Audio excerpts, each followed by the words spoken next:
Hello friends, today we see the 12th class English book, the section 1, and firstly we see an astrologer day which is written by R.K. Narayan. Firstly we see about R.K. Narayan. Rasipuram Krishnaswamy Layer Narayan Swamy was one of the best known novelists among Indian English writer. नारायणचा जन्म R के नारायण यांचा जन्म 1906ला व मृत्यू 2001मध्ये झाला. त्यांचं पूर्ण नाव Rasipuram Krishnaswamy layer Narayan स्वामी असे होते. ते best non novelist among the Indian English writer. भारतीय इंग्रजी लिखाणांमध्ये त्यांचं एक विशेष नाव आहे. ते कादंबरीकार आहेत. He is the author of 14 novels. इतर त्यांचे 14 नॉवेल्स आणखी आहेत. 5 volume of short story and number of travellers and has a collection of non fiction to his credit. त्यांनी खूप सारे शॉर्ट स्टोरीज लिहिलेल्या आहेत. त्यानंतर त्यांचं खूप लिखाणकाम झालेलं आहे. He also wrote his memoir my days 1975. त्यांचे काही आठवणीतील दिवस म्हणजे माझे दिवस म्हणून त्यांनी 1975मध्ये माय डेज या पुस्तकाचं लिखाण केलेलं आहे. Narayan created the imaginary town of Malgudi. Malgudi नावाचं त्यांनी एक कल्पनात्मक असं टाऊनसुद्धा तयार केलं होतं. Where realistic character in the typically Indian setting lives unpredictable events. तिथे घडलेल्या घटनांचं इव्हेंट्सचं त्यांनी वर्णन केलेलं आहे. His stories are grounded in compassionate humanism and celebrated the humour and energy of ordinary life. सर्वसामान्य आयुष्यामध्ये घडलेल्या घटनांचं त्यांनी त्यांच्या लेखनामध्ये समावेश केलेला आहे. His stories are characterized by a simple style and स्टम्पटल ह्युमर. त्यांच्या ज्या स्टोरीमध्ये जे कॅरेक्टर आहेस ते एकदम साधे सरळ आणि ह्युमर असलेले आहे. स्टम्पटल ह्युमर मीन्स असलेले आहे. Narayan was introduced to American readers in 1952 by a Michigan state university press. Michigan state university प्रेसमध्ये त्यांनी 1952ला स्वतःचा इंट्रोड्यूस केलेला आहे त्यांनी.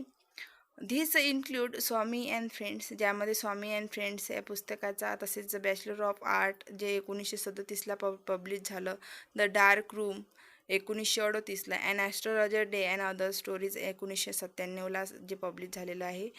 मिस्टर संपत 1949ला, अँड फायनान्शियल एक्सपर्ट हे 1954ला, तसेच वेटिंग फॉर द महात्मा 1955ला, द गाईड 1958ला, अँड मेनी अदर बुक आणि इतर काही पुस्तकं त्यांनी पब्लिश केलेली आहे. His novel the guide won him the Sahitya Akademi award in 1961.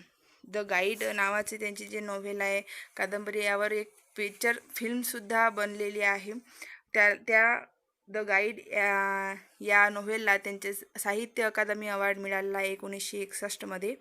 The most coveted literary honor in India. His writing is distinguished by humor and unoffending irony, unique Indianness and simplicity, which is utterly charming and authentic. खूप simple असं लिखाणकाम आहे यांचं. Narayan typically portage the peculiarities of human relationship and ironies of Indian daily life. भारतीय समाजामध्ये जे सर्वसामान्य लोक जीवन जगतात त्यांचं यामध्ये डिस्क्रिप्शन केलेलं आहे त्यांनी. ही style is a graceful mark by genial humour, elegance and simplicity. सर्वसाधारणपणा हे यांच्या लेखनाचं एक त्यामध्ये लेखन केलेलं आहे यांनी. यानंतर आपण त्यांनी लिहिलेला पाठ पाहूया. And astrologer's day. Astrologer's day याचा अर्थ असा होतो, जो भविष्य पाहणारा असतो त्या भविष्य पाहणाऱ्यांची एक गोष्ट यामध्ये सांगितलेली आहे. चला तर मग सुरुवात करूया. Punctually at midday he open his bag and spread out his professional equipment. नेहमीप्रमाणे त्याने दुपारच्या वेळेला त्याची बॅग उघडली ॲस्ट्रोलॉजरने आणि त्या बॅगमध्ये असलेले प्रोफेशनल इक्विपमेंट म्हणजे साहित्य त्याच्या व्यवसायाला लागणारे त्याने ते बाहेर काढले. Which consisted of the dozen cowrie shell. त्यामध्ये खूप सारे डझन असे एक एक डझन असे हे शंख शिंपले होते. तसं क्राउरीज याचा अर्थ सी ॲनिमल होतं, तर इथं शंख शिंपले होते. स्क्वेअर पीस ऑफ क्लॉथ कापड होते. With obscure mystic chart on it. त्यावर mystic means difficult to understand something that related to supernatural power and it is not easily understood. जसं आपण ॲस्ट्रोलॉजरजवळ पाहतो एक मॅप म्हणजे नकाशा असतो जो कोणालाही समजत नाही, तर तशा प्रकारचा त्याने त्याच्या बॅगमधला एक चार्ट काढला. त्यामध्ये एक नोटबुक होतं, bundle of पामरा writing,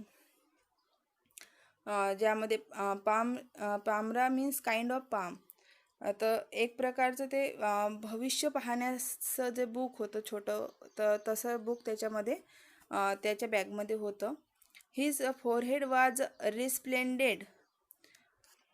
resplendent with sacred ash and vermilion. त्याच्या मस्तकावर फोरहेड मीन्स जे कपाळ आहे त्या कपाळावर राखेची टिळा लावलेला होता त्याने, आणि राख अशी मस्तकाला राख लावलेली होती, आणि वर्मिलियन म्हणजे त्यावर कुंकवाचा टिळा होता. And his eyes sparkle with a sharp abnormal gleam which was really an outcome of continual searching look for customer. आणि त्याचे डोळे हे अतिशय ग्लीम होते, म्हणजे ते कस्टमर जे त्याच्याकडे यायचे लोक, त्या कस्टमरच्या शोधात त्याचे डोळे होते. But which his simple client to be a prophetic light and felt comforted. मग त्याच्याकडे जे क्लायंट यायचे ते त्याच्या उत्तरांनी कम्फर्टेड फील करायचे, समाधानी फील करायचे. The power of his eyes was considerably enhanced by their position place. Enhance mean increase. The power of his eyes, त्याच्या डोळ्याचा एवढा पॉवर होती, त्याच्या डोळ्यामध्ये एवढी शक्ती होती की considerable enhance by their position place as they were between the painted forehead. त्याचे जे डोळे होते ते बसवलेले होते कशात? Between his forehead. त्याचे जे फोरहेड होतं, त्याचं जे कपाळ होतं, त्या कपाळाच्या मधोमध त्याचे जे डोळे होते ते, and the dark whisker which scream down his cheek. त्याच्या चेहऱ्यावरचा जो काळा भाग होता तो त्याच्या चीक गालापर्यंत उतरलेला होता, आणि त्याचे डोळे फोरहेडमध्ये बसवलेले होते. Even a half wit eyes would sparkle in such a setting. जणू काही त्याचे डोळे चकाकत आहे, चमकत आहे. To crown the effect he would saffron colour turban around his head. Saffron means भगव्या रंगाचा कलर असलेला एक कापड त्याने त्याच्या डोक्याच्या भोवती बांधलेला होता. This colour scheme never failed. हे जे कलर कॉम्बिनेशन आहे भगव्या कलरचं, हे कधीही अपयशी होत नाही असं समज आहे. People were attract to him as bees are attracted to cosmos and dahlia stalk. लोक त्याच्याकडे अट्रॅक्ट होत होते जशी एखादी मधमाशी एखाद्या कॉस्मॉस किंवा डेलिया नावाच्या फुलावर जशी अट्रॅक्ट होते, त्याचप्रमाणे लोक त्याच्याकडे त्याच्या अपेरियन्सवरून म्हणजे त्याचा जो पेहराव होता त्याकडे ते लोक अट्रॅक्ट होत होते. He sat under the bough of spreading tamarind tree. तो एका चिंचेच्या झाडाखाली बसलेला असायचा किंवा बसलेला होता. Which flank a path turning the town hall park. त्या चिंचेच्या झाडापासूनच एक टाउन हॉल पार्ककडे जायचा रस्ता निघायचा. It was a remarkable place in many वे. ती एक रिमार्केबल प्लेस होती, खूप लोकांसाठी ते एक मुख्य ठिकाण होतं पासरबायासाठी. A surging crowd was always moving up. लोकांची गर्दी त्या रस्त्यावरून नेहमीच जा ये करायची, up and down. This narrow road from morning till night. म्हणजे सकाळपासून ते सायंकाळ किंवा रात्रीपर्यंत त्या रस्त्यावर नेहमी लोकांची गर्दी असायची. A variety of trade and occupation was represented all along its way. त्या रस्त्यावर वेगवेगळे व्यवसाय करणाऱ्या लोकांची गर्दी असायची. जसे मेडिसिन सेलर, औषध विक्रेत्यांची, seller of stolen hardware and junk, चोरून ज्या वस्तू आणल्या जातात आणि त्या पुन्हा भंगारामध्ये किंवा इतर लोकांना विकल्या जातात असे सुद्धा विक्रेते होते. मॅजिशियन, जादूगार होते. अँड अबोव ऑल, आणि सर्वच प्रकारचे व्यवसाय करणारे त्या रस्त्यावर असायचे. अँड ॲक्टिनियर ऑफ चीप क्लॉथ, किंवा मोठ्याने स्वस्तात जो कापड विकतो तो कापड विक्रेतासुद्धा त्या रोडवर आपला व्यवसाय करायचा. Who created enough din all day to attract whole town. तो खूप मोठ्यानं आवाज करायचा जेणेकरून सर्व लोक टाऊनमधले त्याच्याकडे आकर्षित झाले पाहिजे. Next to him in vociferousness come a vendor of fried groundnut. त्यात vociferousness means being loud and noisy, खूप मोठ्याने किंवा कर्कश असा आवाज काढणे. एक फ्राईड ग्राउंडनट म्हणजे आपण त्याला आपल्या भाषेमध्ये खरमुरे म्हणतो. ते खरमुरे विकणारा जो होता तो खूप मोठ्याने आवाज करायचा जेणेकरून लोक त्याच्याकडे यायला हवे. हू गेव हिज वेअर अ फॅन्सी नेम इच डे. प्रत्येक दिवशी तो आपल्या मालाला वेगवेगळे नाव द्यायचा. कॉलिंग इट बॉम्बे आईस्क्रीम, कधीकधी तो आपल्या मालाला बॉम्बे आईस्क्रीम म्हणायचा. दुसऱ्या दिवशी तो दिल्ली आलमंड म्हणायचा. And on the third Raja delicacy. तिसऱ्या दिवशी तो त्याच्या मालाला राजा डेलिकेसी म्हणून संबोधायचा. अँड सो ऑन, खूप सारे नावं तो द्यायचा. And people flock to him. लोक त्याच्याकडे आकर्षिले जायचे माल घेण्याला. A considerable portion of this crowd dallied before the astrologer too. आणि dallied means wasted time just hanging around.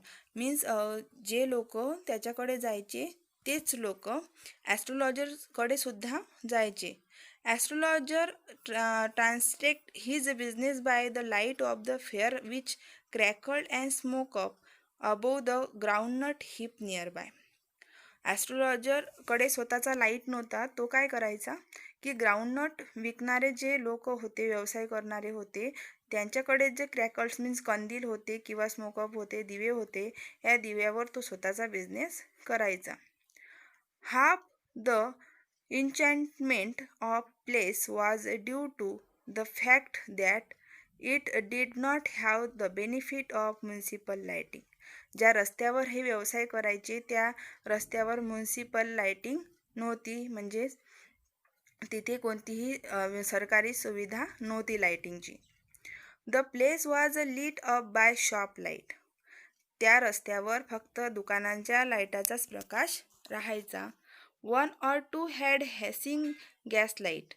1 किंवा 2 व्यवसाय जे करणारे होते त्यांच्याकडे गॅस लाईटची सुविधा होती. Some had naked flare stuck on poles. काही जणांकडे पोलवर टांगलेले असे फ्लेअर्स मीन्स कंदिलं असायची. Some were lit up by old cycle lamp. काही व्यवसाय करणारे सायकल लॅम्पचा वापर करायचे. And 1 or 2 like the astrologer. आणि 1 किंवा 2 त्यापैकी ॲस्ट्रोलॉजरसारखे होते ज्यांच्याकडे हे लाईटची सुविधा नव्हती. ते दुसऱ्यांच्या लाईटमध्ये त्यांचा व्यवसाय चालवायचे. Manage without light of their own. It was a bewildering crisscross of light rays and moving shadow.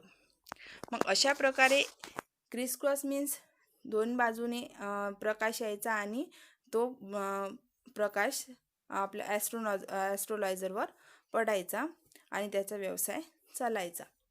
This suited the astrologer very well. हे ॲस्ट्रोलॉजरसाठी खूप छान होतं. For the simple reason that he had not in the list intended to be a astrologer when he began life. जेव्हा त्यानं आयुष्याची सुरुवात केली तेव्हा त्याला ॲस्ट्रोलॉजर व्हायचं नव्हतं. And he knew no more of what was going to happen to other than he knew what was going to happen to himself next minute. जेवढं त्याला स्वतःविषयी माहीत होतं की स्वतःच्या आयुष्यामध्ये काय घडतं आहे किंवा याच्यानंतर काय होणार हे त्याला माहीत नव्हतं, त्याच प्रकारे त्याला इतरांच्या आयुष्याबद्दलही तेवढीच माहिती होती जेवढी त्याला स्वतःबद्दल होती. म्हणजे ॲस्ट्रोलॉजर काही फार मोठे व्यक्ती नसतात, त्यांना आपला हात पाहून काही ते विशेष अशी माहिती सांगत नाही. जे त्यांना माहीत असते तेच आपल्यालासुद्धा माहीत असते, परंतु आपण त्याच्याकडे अट्रॅक्ट होतो. He was as much a stranger to the star as were his innocent customer. त्याचे जे कस्टमर होते त्या कस्टमरचे स्टार कसे आहेत किंवा त्यांच्या जीवनात काय होणार आहे हे तो सांगायचा. एट he said thing which please and astonish everyone. मग त्याचं जे हे ऐकून प्रत्येकजण प्लीज म्हणजे आनंदीदायी व्हायचं, म्हणजे तो दुसऱ्यांचं भविष्य सांगायचा, त्यामुळे लोक आनंदी व्हायचे आणि प्रत्येकाला ते आवडायचं. That was more a matter of study. हे सर्व त्याच्या अभ्यासामुळं, प्रॅक्टिसमुळं अँड स्टेड गेस वर्क, आणि ते त्याची जे गेस वर्क होतं, त्याचं जे आकलन करण्याची क्षमता होती, यावर ते सगळं डिपेंड होतं. All the same it was as much and honest man labour as any other. त्याच्यासारखा एखादा नम्र व्यक्ती तोच होता. And he deserve the ways he carried home at the end of the day. आणि हा जो त्याचा अभ्यास आहे, ही जे प्रॅक्टिस आहे, यामुळेच तो हा जे जज करण्याची त्याची पीपलला त्याची जे तयारी आहे, हे सर्व डिझर्व करते म्हणते. हे त्याला जे त्याची अर्निंग आहे, जे दिवसाच्या शेवटी जे तो कमाई करतो, हे त्याची अर्निंग आहे, हे त्याला डिझर्व करते. त्यानंतर नेक्स्ट पॅसेजमध्ये म्हटलेलं आहे पॅरेमध्ये, he had left his village without any previous thought or plan. त्यानं कोणतीही पूर्वीची पूर्वनियोजन न करता त्यानं त्याचं घरदार किंवा त्याचं गाव सोडलेलं होतं. इफ ही हॅड कंटिन्यू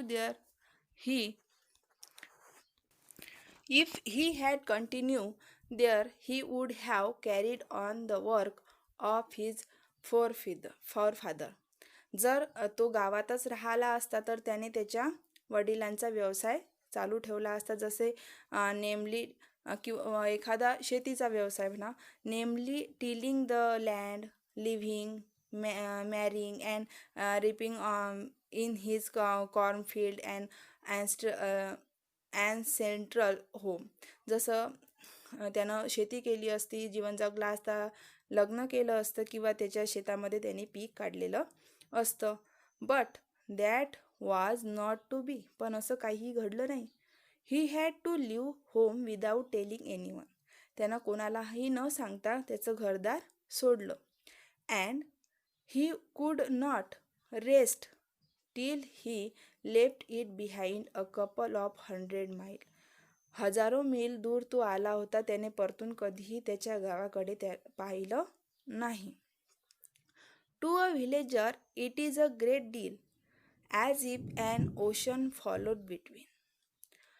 खूप त्याच्या गावातील जे लोक होते त्यांच्यासाठी एक हे सरप्राईज होतं, की ग्रेट डील होतं, की हा नेमका कुठे निघून गेला हे कोणालाही माहीत नव्हतं.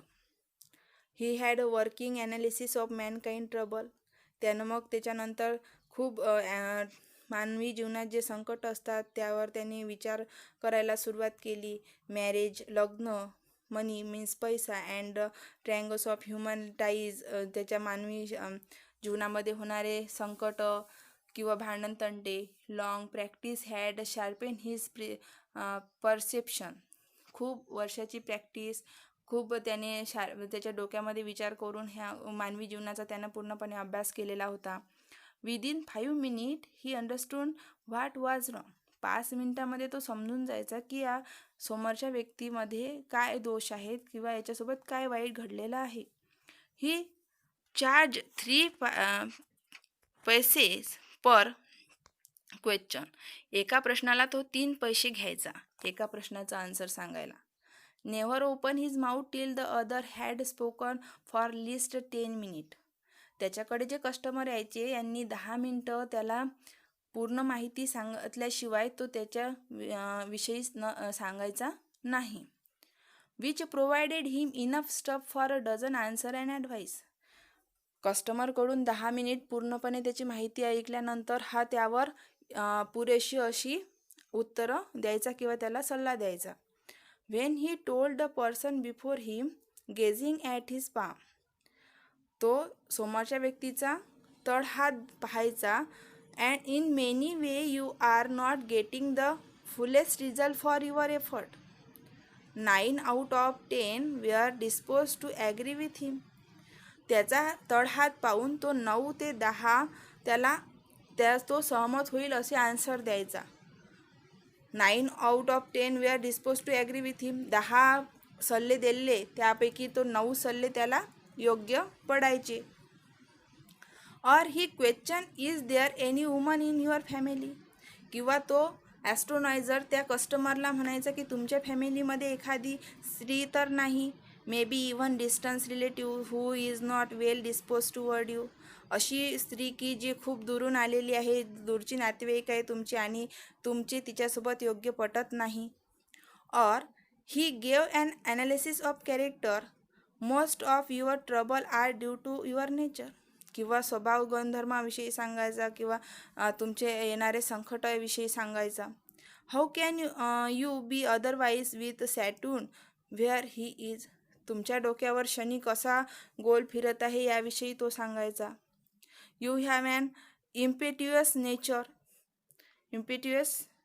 इम्प्लिझिव्ह म्हणजे तुमचा जो स्वभाव दोष आहे याविषयी तो सांगायचा. रफ स्वभाव आहे तुमचा असं सांगायचा. This endeared him to their heart immediately.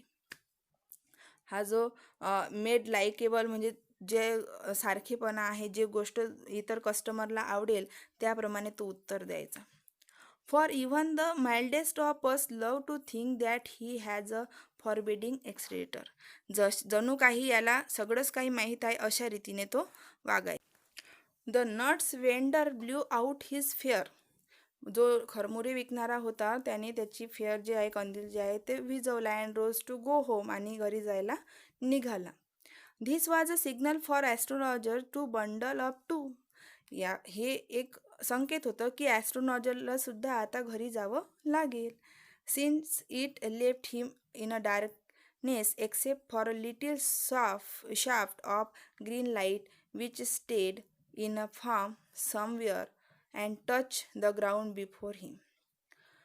ते नट्स वेंडरनं जेव्हा त्याचा कंदील भिजवला त्यानंतर एक ग्रीन कलरचा लाईट स्ट्रेट त्या ॲस्ट्रोनॉझरच्या समोर आला आणि तिथे एक ग्रीन कलरची लाईट जेव्हा नट वेंडरने त्याचा लाईट बंद केला किंवा फेअर कंदील बंद केला तेव्हा ॲस्ट्रोनॉझरला सुद्धा घरी जायचं होतं कारण त्याच्याकडे लाईट्स अवेलेबल नव्हता. मग त्यावेळेस काय झालं की दुरून एक ग्रीन कलरची किरण आली लाईटची आणि तिने टच केलं. म्हणते कुठे? Before him.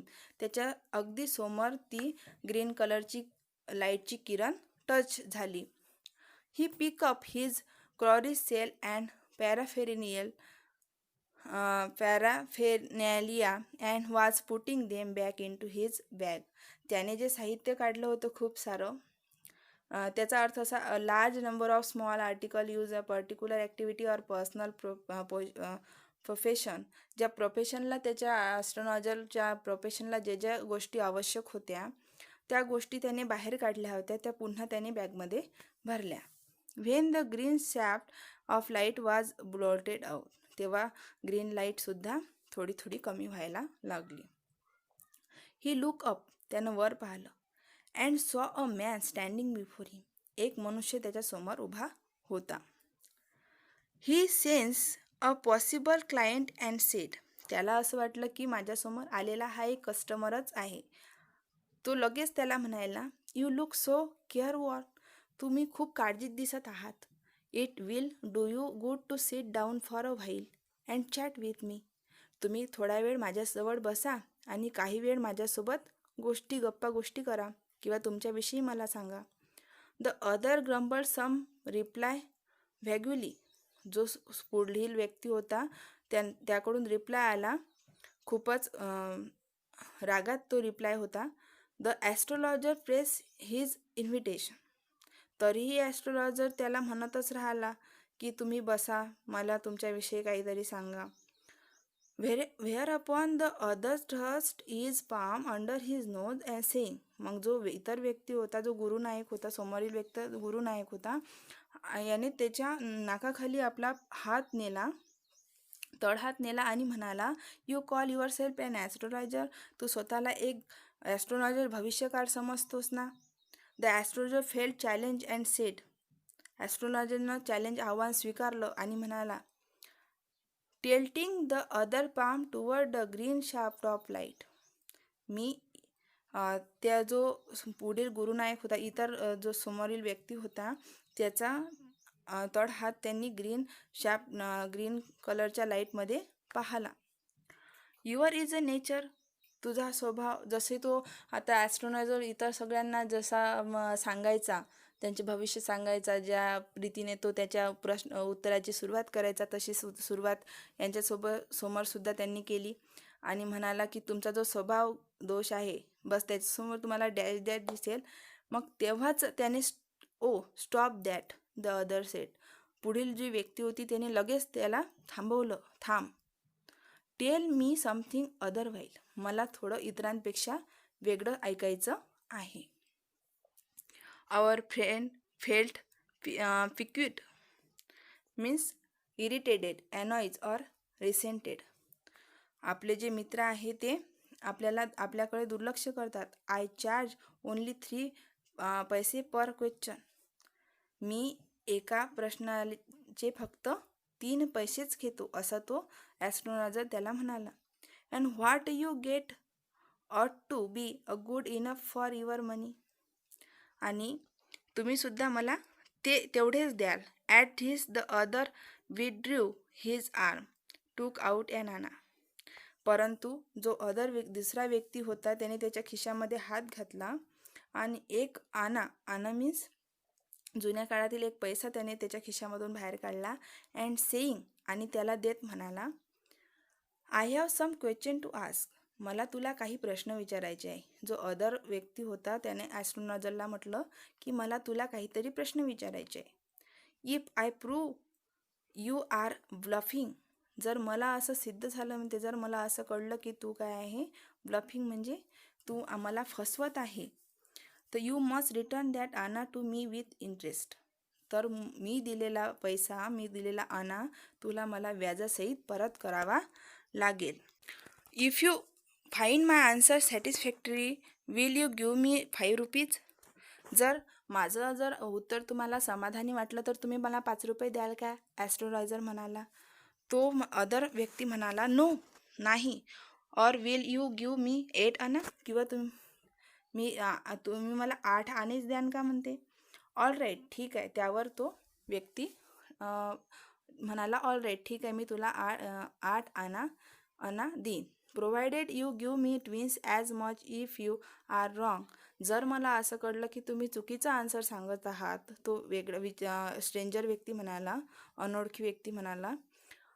This pack was accepted after a little further argument. त्यांच्यामध्ये खूप वादविवाद झाला आणि नंतर त्यांच्यामध्ये एक करार झाला ॲस्ट्रोलॉजर आणि त्या स्ट्रेंजरमध्ये, की जर सॅटिस्फाईड आन्सर जर ॲस्ट्रोलॉजरने त्याला दिले तर जो स्ट्रेंजर व्यक्ती होता तो त्याला 8 आनाच देईल.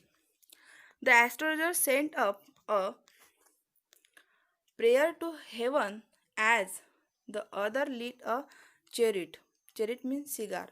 त्यानं त्याची सिगार काढली आणि पेटवली. The astrologer caught a glimpse of his face by the matchlight. जेव्हा सिगार काढली आणि ॲस्ट्रोलॉजरनं त्याला माचीसची माचीस लावली, तेव्हा थोडा प्रकाश त्या स्ट्रेंजरच्या चेहऱ्यावर पडला आणि स्ट्रेंजरचा चेहरा ॲस्ट्रोलॉजरला दिसला. There was a pause as car hooted on the road. रोडवर जशी चालती कारला जसा एकदम ब्रेक लागतो आणि ती थांबते, त्याच प्रकारे ॲस्ट्रोलॉजरच्या तोंडाला एकदम पॉज लागला, म्हणजे तो काहीही बोलू शकला नाही.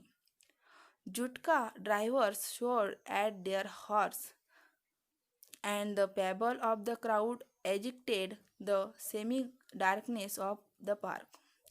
आता थोडाफार काळोख त्या पार्कमध्ये पसरलेला होता. The other sat down. तो जो स्ट्रेंजर व्यक्ती होता, जो गुरुनायक होता, तो खाली बसला. Starting his cheroot puffing out sat there ruthlessly. आणि त्याच्यासोबत बसला आणि बोलू लागला. The astrologer felt very uncomfortable. ॲस्ट्रोलॉजरला थोडं अनकम्फर्टेबल वाटायला सुरुवात झाली. Here take your anna back. हा तुमचा आना तुम्ही परत घ्या, असा ॲस्ट्रोलॉजर त्या स्ट्रेंजरला म्हणाला. I am not use to such a challenge. मला असं कोणतंही आव्हान स्वीकारायचं नाही किंवा करार करायचा नाही. It is late for me today. मला आज घरी जायला वेळ होत आहे. He made preparation to bundle up. तो आपलं सामान आवरायला लागला. The other held his wrist and said you can't get out of it now. जो स्ट्रेंजर व्यक्ती होता त्यानं त्याचा हात रिस्ट मनगट पकडलं आणि म्हणायला की तू आता जाऊ शकत नाही. You drag me in while I was passing. जेव्हा मी जाईल तेव्हाच तुला जायला मिळेल. The astrologer sieved in his grip and his voice shook and become faint. आता ॲस्ट्रोलॉजरचा आवाज थोडा घाबरला. Leave me today. मला आज सोडून दे. I will speak you tomorrow. मी तुझ्यासोबत उद्या बोलेल. The other thrust in his palm in his face and said challenge is challenge. जो स्ट्रेंजर व्यक्ती होता, जो गुरुनायक होता, त्याने इतर हाताचा सुद्धा दुसऱ्या हाताचा तळ हात त्याच्यासमोर नेला आणि त्याला म्हटलं की चॅलेंज हे चॅलेंज आहे, आव्हान आहे. Go on. आता तुला हे माझ्या क्वेश्चनचे आन्सर द्यावेच लागतील. The astrologer process with his throat drying up. ॲस्ट्रोलॉजरचा गळा सुकला होता. There is a woman. ती एक स्त्री होती. Stop said the other. There is a woman म्हणजे एक स्त्री होती असं म्हटल्याबरोबर स्ट्रेंजरने त्याला थांब असं म्हटलं. I don't want all that. मला ते सगळं ऐकायचं नाही. Shawl I success in my present search or not. मला फक्त इतकं सांग म्हणते की मी आज प्रेझेंट टेन्समध्ये वर्तमान काळात ज्या गोष्टीचे सर्च करत आहे म्हणजे शोधात आहे ते मला मिळेल किंवा नाही. Answer this and go. याचा आन्सर दे, उत्तर दे आणि निघून जा. Otherwise I will not let you go. नाहीतर मी तुला जाऊ देणार नाही. Till you disgorge all your coins. जोपर्यंत मी तुझे पूर्ण कॉईन्स हस्तगत करणार नाही, मिळवणार नाही, तोपर्यंत मी तुला जाऊ देणार नाही. The astrologer muttered a few incantation and replied. काहीतरी पुटपुटला ॲस्ट्रोलॉजर आणि त्यानं उत्तर दिलं. All right. ठीक आहे. I will speak. मी बोलायला तयार आहे. But will you give me a rupees if what I say is convincing. जर मी तुला कन्व्हिन्स करू शकलो तर मला तू पैसे देशील ना. Otherwise I will not open my mouth. नाही तर मी तुला सांगणार नाही. And you may do what you like. आणि तू करू शकतं म्हणते तुला जे पाहिजे. After a good deal of haggling. Haggling means bargaining. म्हणजे जर तुझं मला योग्य वाटलं, जर मी ॲग्री झालो तर तू जे वाटेल ते करू शकतो. Astrologer said you were left for dead. Am I right. नंतर ॲस्ट्रोलॉजर त्याला स्ट्रेंजरला म्हणाला तू मरणार होता, मरण्यापासून वाचला. मी खरं आहे ना. Oh tell me more.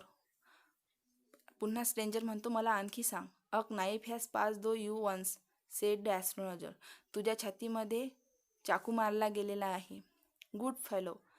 He bared his chest and show the scar. What else. नंतर जो स्ट्रेंजर व्यक्ती होता त्यानं त्याची चेस्ट दाखवली, त्यामध्ये नाईफचा वार होता. A knife has pass though you once said the astrologer. Good fellow. He bared his chest to show the scar. What else. नंतरच्या स्टांजामध्ये पॅराग्राफमध्ये म्हटलं आहे and then you were push into the well nearby in the field you were left for dead. तुला मारल्यानंतर जवळच्या विहिरीमध्ये टाकून देण्यात आलं अँड तुला मृत्यू पावण्यासाठी त्यामध्ये वेलमध्ये ढकलून देण्यात आलं होतं. I should have been dead if some passer by had not chance to peep into the well. मी जवळपास मेलोच असतो जर पासरबाय मीन्स रस्त्याने जे वाटसरू चालले होते त्यांनी पीप मीन्स डोकावून पाहिलं नसतं तर कशात, त्या विहिरीमध्ये. Exclaimed the other. जो स्ट्रेंजर होता, जो गुरुनायक होता, त्यानं उत्तर दिलं. Overwhelmed by enthusiasm. हे सगळं माझं भविष्यच होतं की मी मरण्यातून वाचलो. When shall I get at him, he ask, clenching his fist. मुठी हाताची तळहाताची मूठ बांधून तो म्हणाला, स्ट्रेंजर ॲस्ट्रोलॉजरला म्हणाला, मला तो मिळेल का ज्यानं मला मारण्याचा प्रयत्न केला. In the next world answer the astrologer. दुसऱ्या जगात तो आता आहे, ॲस्ट्रोलॉजरनं उत्तर दिलं. He died 4 months ago in a far off town. तो 4 महिन्याआधीच मरून गेलेला आहे. You will never see any more of him. तू आता त्याला पाहू शकत नाही. The other ground on hearing it. तू आता फक्त त्याला दुसऱ्या जगामध्येच पाहू शकतो. Astrologer proceeded. Gurunayak, you know my name. गुरुनायक, तुला माझं नाव माहीत आहे. तो स्ट्रेंजर व्यक्ती ॲस्ट्रोलॉजरला म्हणाला.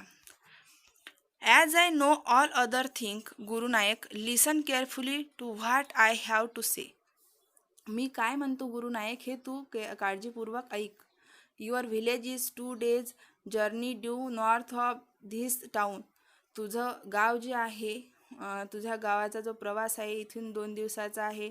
Take the next train. तू ट्रेन पकड अँड बी अ गॉन. आणि निघून जा. I see once again great danger to your life. पुन्हा तुझ्या आयुष्यामध्ये असा एखादा धोका येण्याची शक्यता आहे. If you go from home. तू घरी जा. He took out pinch of scared ash and field it to him. त्याने त्याला राखीची थोडी चिमट उचलून त्याच्या हातावर दिली. Rub it on your forehead. राख ही तुझ्या फोरहेडला लाव, म्हणजे तुझ्या कपाळाला लाव आणि तू घरी निघून जा. Never travel southward again. पुन्हा दक्षिणेकडे येऊ नको. And you will live to be 100. तू 100 वर्ष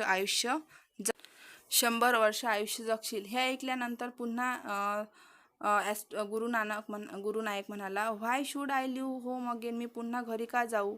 सेड द गुरुनायक ॲस्ट्रोलॉजरला म्हणाला, I was only going away now and then to look for him. मी फक्त माझ्या मारेकराच्या शोधावर आहे. To choke out his life if I meet हिम. जर मी त्याला भेटलो तर मी त्याच्या आयुष्याचा शेवट करेल. He shook his head regretfully. मी त्याचं डोकं उडून टाकेल. He has escaped my hand. I hope at least he dies as he deserve. मला असं वाटलं की जर त्याची मृत्यू ही लिहिलेलीच असेल तर त्याची मृत्यू ही होणारच. यस, सेड द ॲस्ट्रोलॉजर म्हणाला की हो. He was a crush under the lorry.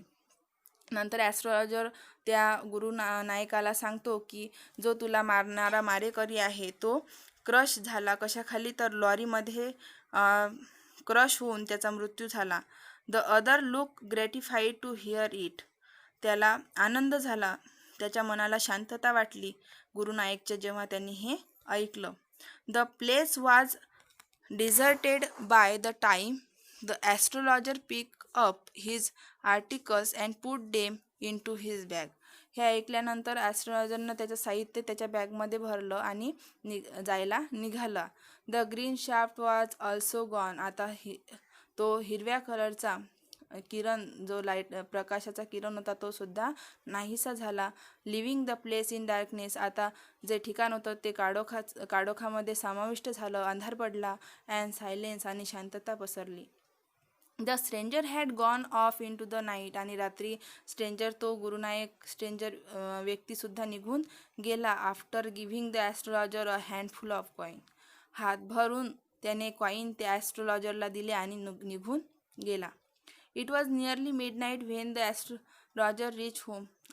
माध्यान्ह झाली होती जेव्हा अर्धरात्र झाली होती जेव्हा ॲस्ट्रोलॉजर घरी आला. His wife was waiting for him. त्याची बायको त्याची वाट पाहत होती. At the door. दरवाजाजवळ उभी राहून. And demanded an explanation. स्पष्टीकरणाची तिने मागणी केली की इतक्या रात्री तुम्ही का परतले, इतका वेळ तुम्हाला का झाला. ही फ्लग द कॉईन ॲट हर. त्याला मिळालेले कॉईन त्याने तिच्या हातावर ठेवले. अँड सेड काउंट डेम. मोजून काढ. One man give all that. एका माणसाने हे सर्व मला दिले. 12 अँड हाफ अनाज. She said. 12 आणि हाफ 12 रुपीज आणि हाफ अनाज होते ते तिने मोजल्यानंतर. She was ओव्हरजॉय. तिला खूप आनंद झाला. I can buy some jaggery and coconut tomorrow. मी उद्या काही गुड आणि कोकोनट विकत आणेल. The child has been asking for sweet for so many days now. मुलांना खूप दिवसानंतर काही गोडधोड खायला मिळेल. I will prepare some nice stuff for her. मी त्यांच्यासाठी खूप चांगलं असं खायला बनवील. The swine has cheated me. He promise me a rupees. माणसानं मला चीट केलं, म्हणते की त्यानं मला प्रॉमिस केलं होतं की मी रुपये तुला देईन. Sed the astrologer. ॲस्ट्रोलॉजर त्याच्या बायकोला म्हणाला. सी लुक अप ॲट हिम. तिनं त्याच्याकडे पाहिलं ॲस्ट्रोलॉजरकडे. You look worried. तुम्ही काळजीत दिसता. What is wrong. काय झालं. नथिंग. काहीच नाही. After dinner. जेवणानंतर. Sitting on the pyol. एका कॉटवर ते बसले. पायल मीन्स कॉटवर, बाजेवर, खाटेवर ते बसले. He told her do you know a great load is gone from me today. माझ्यावरून एक खूप मोठा काम मी आज केला आहे. I thought I had the blood of a man on my hand all this year. I thought मला वाटते, म्हणते की I had the blood of man, एका माणसाचं रक्त, on my hand all this year. या वर्षी माझ्या हातून एखाद्या माणसाचा मृत्यू झाला असता. That was the reason why I ran away from home. मी आज घरी परतलो. Settle here. इथं बसलो आहे. And married you. मी तुझ्यासोबत लग्न केलं. He is live. तो जिवंत आहे. He gasp. तिला आश्चर्य झालं. You tried to kill him. तुम्ही त्याला मारण्याचा प्रयत्न केला होता. Yes, in our village. आमच्या गावामध्ये. When I was silly youngster. जेव्हा मी तरुण अवस्थेत होतो, एका व्यक्तीला मी मारण्याचा प्रयत्न केला होता. We drank, gambled and quarrel badly one day. एक दिवस मी ड्रिंक घेतलं होतं आणि एका व्यक्तीसोबत मी भांडणतंटा केला होता. व्हाय थिंक ऑफ इट नाव. पण आता हे सगळं का. Time to sleep. ही झोपण्याची वेळ आहे. He said. तो म्हणाला. यॉईंग. एक जांभळी देत. And stretches himself on the pyol. त्या कॉटवर स्वतःला झोपवत स्वतःच तो एक जांभळी दिली त्याने आणि म्हणाला की ही झोपण्याची वेळ आहे. तर तो जो गुरुनायक कॅरेक्टर जे होतं स्ट्रेंजरचं, तोच व्यक्ती त्या ॲस्ट्रोलॉजरच्या गावातील होता, ज्या ॲस्ट्रोलॉजरनेच त्याला मारण्याचा प्रयत्न केला होता. अशा प्रकारे ही ॲस्ट्रोलॉजरची स्टोरी होती. यावरून एक सजेशन, एक ॲडव्हाइस आर के नारायण देऊ इच्छितात की कोणत्याही ॲस्ट्रोलॉजरवर एकदम सॅटिस्फाईड भरवसा करू नका. अवलंबून राहू नका. विश्वास पूर्णपणे दाखवू नका. कारण ॲस्ट्रोलॉजरला स्वतः काय केलं आहे किंवा त्याच्यासोबत काय होणार आहे हे माहीत नसतं. तर ठीक आहे विद्यार्थी मित्रांनो, जर तुम्हाला माझा हा तुमच्या न्यू सिलेबसचा व्हिडिओ, ॲस्ट्रोलॉजरचा व्हिडिओ जर तुम्हाला आवडला असेल तर प्लीज माझ्या व्हिडिओला लाईक करा आणि माझ्या चॅनलला सबस्क्राईब करा. थँक्यू.